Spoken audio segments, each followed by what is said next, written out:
Hello all, it's your girl Tiffany, Madam Luscious Black Beauty, your Poetic Psychic Pisces HighPriestess, aka the light that shines like a diamond, also known as your modern day nun, one whom isn't within a coven, a convent, or a covenant. I do thank you all for listening and for watching on tonight. This is going to be another one of my story times with yours truly, Poetic Psychic Pisces HighPriestess. I do hope you all sit back, relax, and enjoy tonight's Poetic Expression Moment story time.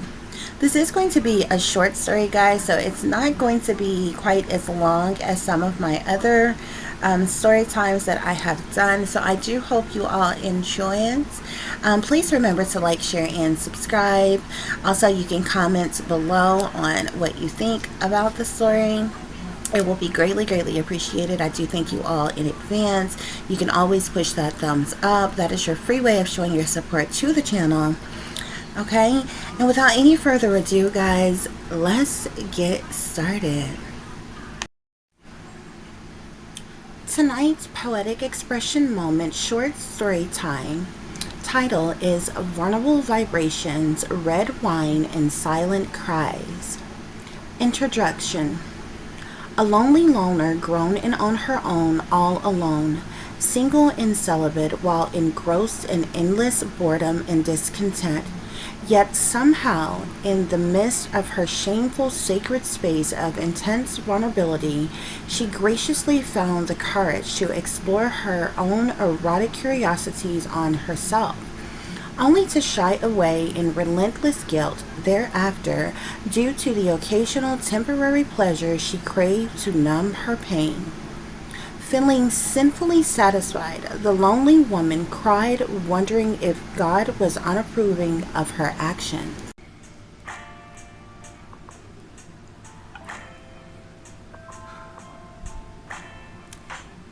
The days are long and outdrawn with the same old mundane routine for a lonely simpleton young lady whom unfortunately lives life like a senior citizen.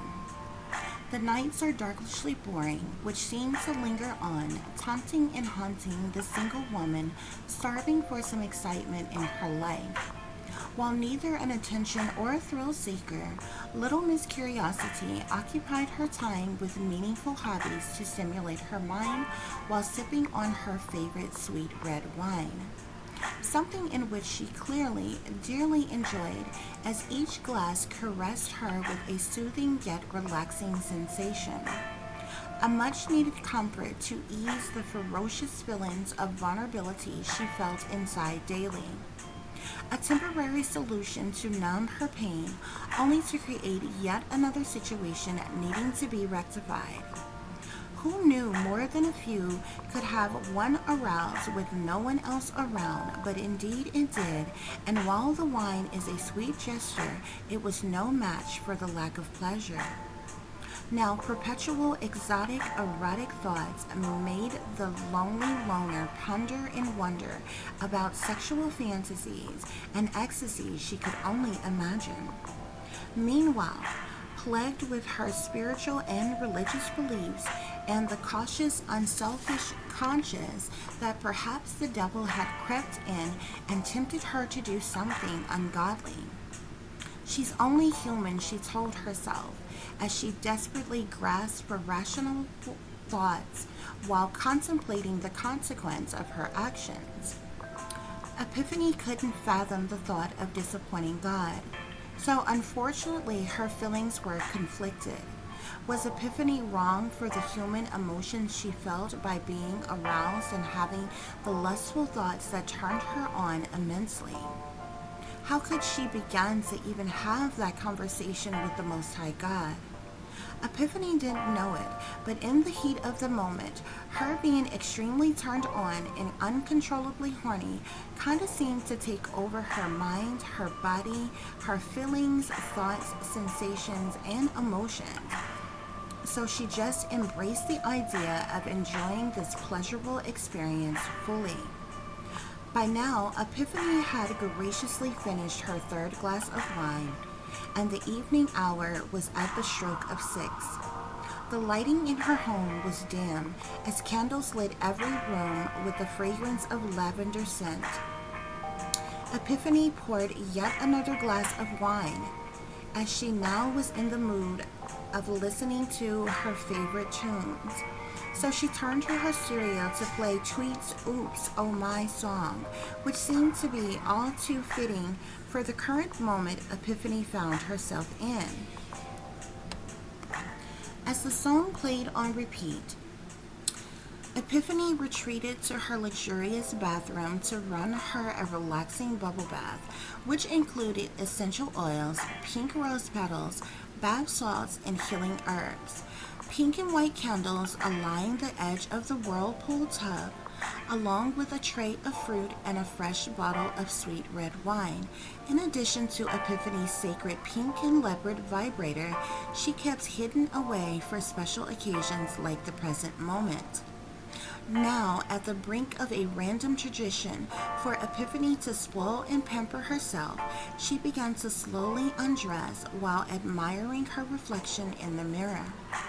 Who knew a person could be attracted to themselves and fall in love with one's own essence? But that is surely how Epiphany felt. As she entered her soothing bath, sinking herself deep into the pit of the tub, as the bubbles covered the entirety of her nude body. A lustful, delightful, auto-romantic, erotic experience. Explicit, pleasurable thoughts lingered in Epiphany's mind as she closed her eyes and immensely enjoyed her blissful moment.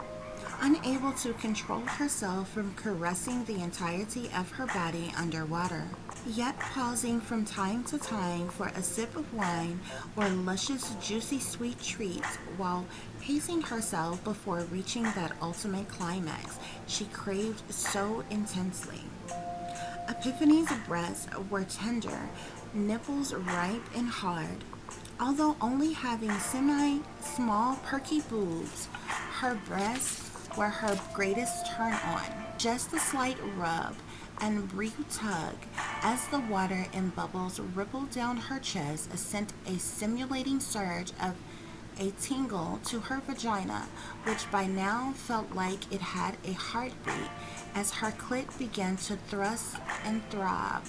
With one hand yet and still caressing her breast, her other hand wandered below down to her waist, and ironically enough, although submerged in water, Epiphany's pussy was soaking wet with her own fluids trickling from her own body, something that seemingly turned Epiphany on even more.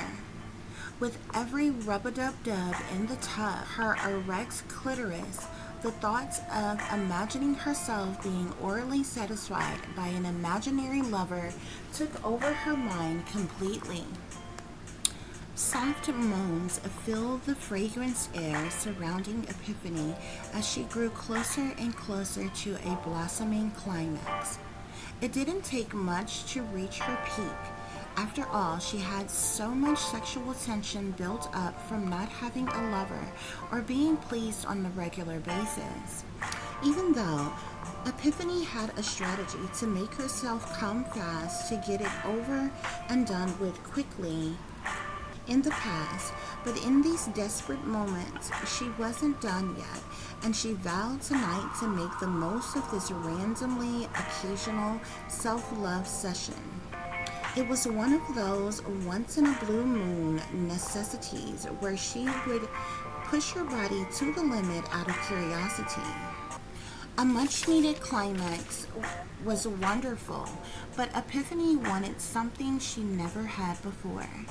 She had never experienced an orgasm or an overwhelming peak to the point of skeeting before, and it's something she desired immensely.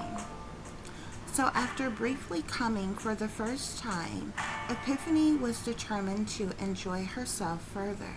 After quenching her thirst with yet another glass of wine, Epiphany's vibrator seemed to be calling her name, which right about now was the sparkle of her eye as she reached for her vibrating lover. Luckily, it was waterproof, so she didn't need to get out of the tub to continue making love to herself.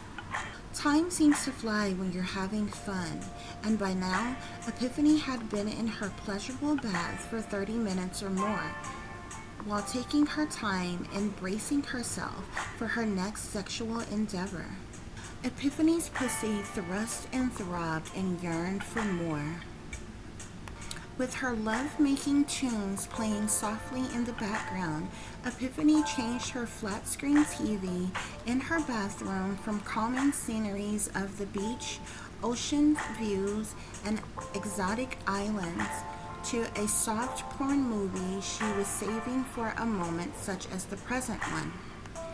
The best kind of porn, in her opinion, that was ever created, which displayed sensual, exotic, erotic, intimate encounters, not the raunchy, raw, hardcore stuff.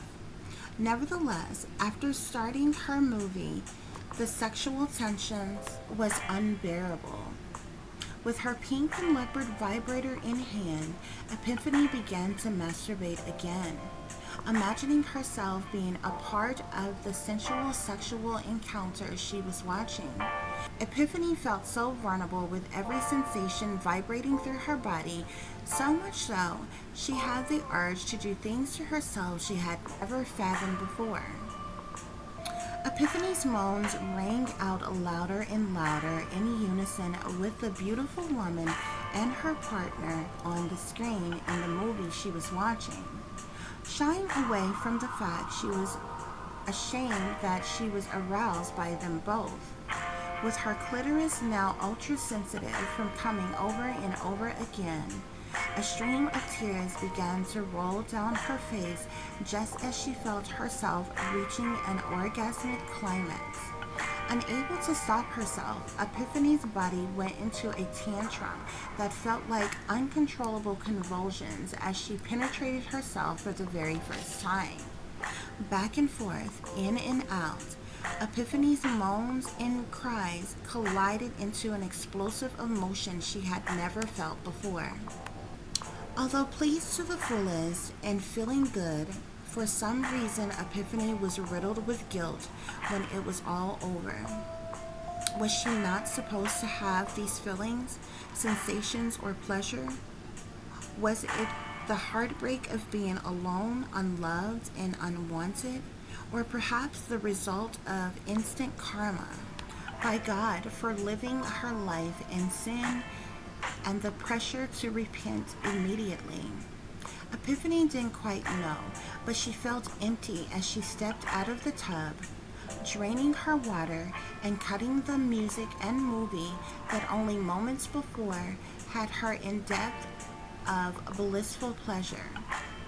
She left her vibrator behind, grabbed her wine and fruit tray, and relocated to her room. After a pitiful nightcap, Epiphany lay across her bed, and although confusion and loneliness plagued her, Epiphany felt a relief in her release and cleansed as well from the experience of the whole ordeal. Epiphany never claimed to be perfect, but pleasing herself couldn't be as bad as being promiscuous. So how could she possibly be wrong by this? Regardless, she asked for forgiveness anyway, just in case. Then she lay there feeling oddly satisfied as she quietly cried herself to sleep. The end.